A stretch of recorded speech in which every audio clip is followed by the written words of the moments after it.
Já tem alguns comentários aqui do pessoal comentando de VEG, falando VEG tá caro, não tá caro, mas primeiro, a gente vai chegar lá, pessoal, mas primeiro eu gostaria de trazer realmente essa visão mais geral de números. Como é que você avalia esse resultado da VEG, Fernando?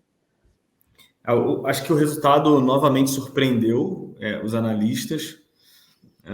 Uma empresa do tamanho dela, né, e atuando em tantas vertentes, conseguir crescer 40%, né, o seu faturamento e o EBITDA mais de 40% é realmente surpreendente, né? Entregou também um crescimento de lucro, né? Quando a gente pensa no cenário que a gente está inserido, né, de desaceleração global e desaceleração da nossa economia local, uma empresa que consegue tamanha resiliência, consistência de resultado.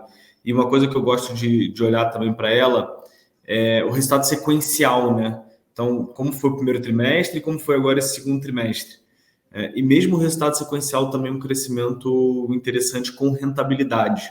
Até uma métrica muito interessante que o mercado gosta de acompanhar é o ROIC, né? Que é o retorno sobre o capital investido. Ele foi acima de 30%.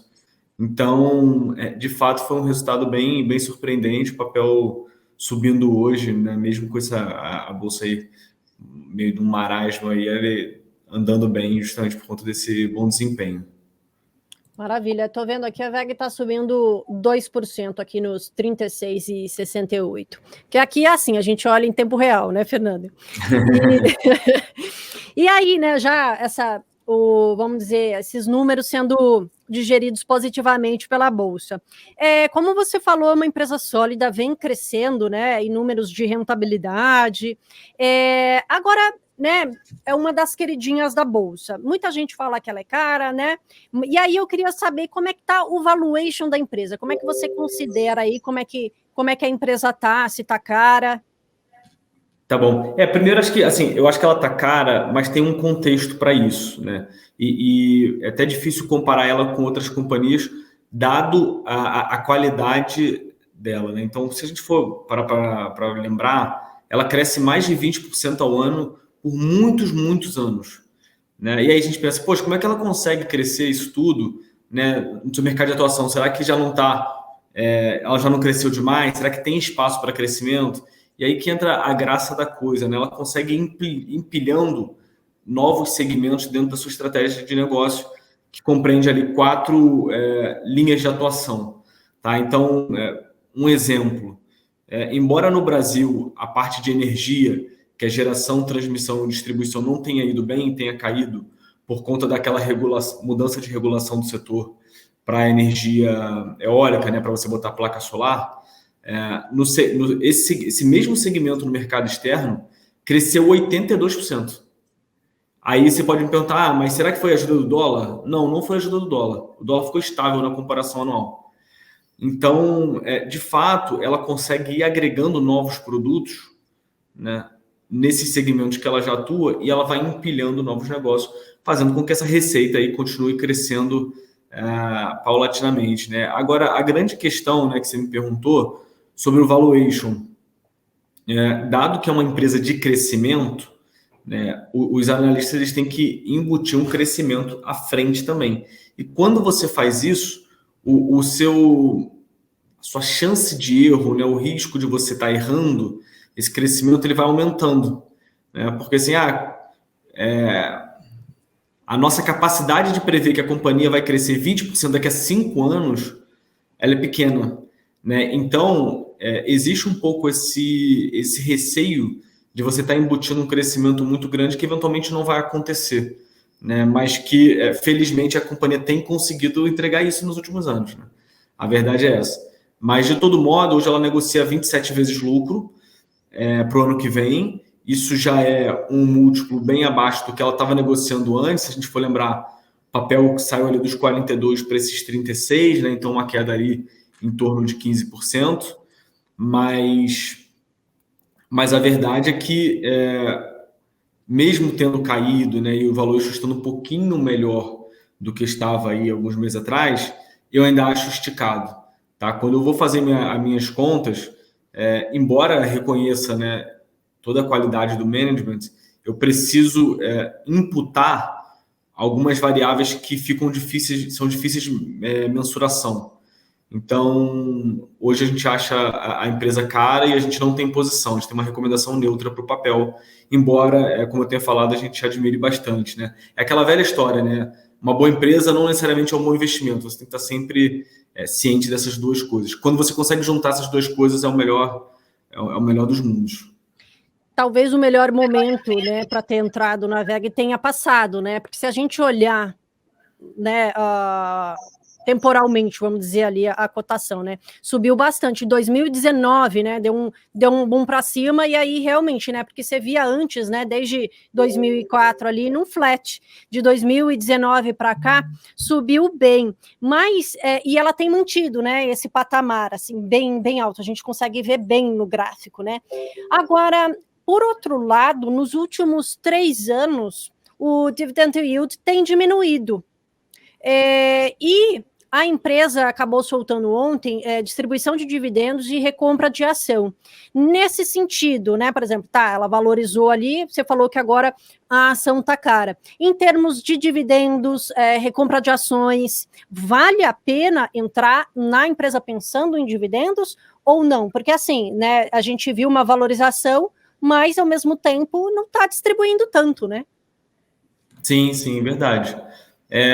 Como é uma empresa de crescimento e ela enxerga muita oportunidade de crescimento ainda, naturalmente é de se imaginar que ela vai continuar pegando esses recursos que ela acaba gerando. Se a gente for parar para pensar, só nesse primeiro semestre ela gerou mais de 3 bi de caixa. Então ela gera muito caixa. Então ela tem duas opções, né? Ou ela pega esse caixa e distribui, né, e você vai ter um dividend yield maior, ou ela pega esse caixa e reinveste no seu negócio. E por que ela tem escolhido majoritariamente o segundo caminho? Porque no final o ROIC, né, que é esse retorno sobre o capital investido, é muito alto.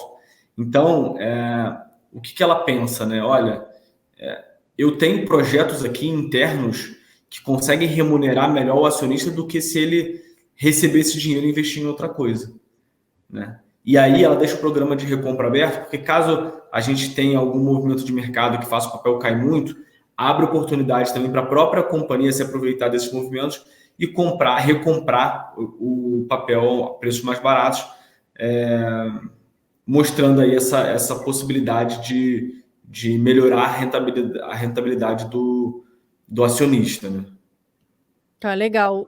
Agora, até um ponto, Paula, que eu ia me esquecer, desculpa te interromper. Imagina, continua. E é que mesmo, né, a gente falando de um dividend yield baixo, o que a gente vê em comparação desse semestre com o semestre de 2022 foi uma alta de 20%. Né? Então, assim, ela gera tanto caixa que ela consegue privilegiar bastante esse caminho que eu falei de novas iniciativas, né, de novos investimentos, e também tem crescido a parte de investimento de dividendos, embora ainda muito pequena, não configure uma empresa para uma vaca leiteira, uma empresa para dividendos. Né? Tá joia. E agora, você falando, né, fiquei também com outra dúvida aqui, porque se a ação já está cara e a empresa se reinvestindo, não era para estar caro, né? Porque assim, ou você, né, vamos lá, um pensamento aqui básico, ou você ganha ali com a valorização da ação, ou você vai ali com uma vaca leiteira para você ter seus dividendos. E me parece que em nenhum dos casos vale a pena mesmo. Isso. Agora, o que é muito interessante, o que é surpreendente, é que ela sempre foi cara e ela sempre bate expectativa e ela continua subindo. Né? Então, é o tipo de papel que deixa os analistas envergonhados, né? Porque eles sempre acabam com receio de entrar, porque não tem essa margem de segurança, esse conforto de valuation, e, por outro lado, ela continua performando bem. Né? A gente teve esse papel em 2022, até início de 2023 a gente teve esse papel, conseguimos ganhar bastante dinheiro com ela, porque você tem que ser oportunista, né, nesse caso. E aí, nos últimos meses, a gente decidiu sair da posição, acompanhar de fora, e caso surja oportunidade de mercado, isso vai surgir. Né? O mercado é muito dinâmico, é muito cíclico, e aí quando ele surgir, a gente vai aproveitar. Né? Então, aqui é um caso de empresa que você não pode deixar de acompanhar nunca. Você tem que estar sempre próximo e com o dedo no gatilho para quando surgir essa oportunidade. Maravilha. E quando surgir essa oportunidade, eu quero que você venha aqui para também falar para os nossos investidores aqui do Giro do Mercado, porque, que nem você falou, ficar olhando aí, a gente quer trazer as novidades para eles também. Combinado, combinado. Fechou, então. E aí, né, eu falei aqui no comecinho sobre a prévia operacional da Vale, né? Eu sei que não é o nosso assunto hoje, mas a Vale é também, né, grande peso na bolsa, todo mundo se interessa pela Vale. Claro, vai ter o resultado na semana que vem, mas eu queria uma rápida análise sua, rápida mesmo, assim, para comentar como é que foi a prévia, qual é a sua análise sobre a operação da Vale. Tá bom. Bom, o primeiro trimestre, ele sazonalmente ele já é pior, porque tem bastante chuva, então a empresa não consegue produzir, vamos dizer, na sua capacidade total. E aí o segundo trimestre, existia uma expectativa que não fosse também tão bom, mas o que a companhia conseguiu mostrar é que ela consegue sim, né, produzir, né, a níveis fortes, né, de minério. Ela reiterou o guidance de produção, então é bem possível que ela vá conseguir entregar esse guidance. E mesmo com esses problemas acho que assim, os investidores têm um pouco de receio em termos de crescimento de China, de patamar de minério, mas por outro lado, ela tem, né, a seu favor alguns pontos muito relevantes. Não? Então, assim, a Cosan entrando como acionista, a própria China indicando estímulos fiscais para você conseguir entregar esse crescimento de PIB de 5%, e o minério tem se mantido resiliente. Né? Então, no final das contas, né, ao valuation atual e dado essa entrega essa prévia operacional que foi positiva na minha visão, surpreendeu o mercado, eu gosto bastante de Vale, tá?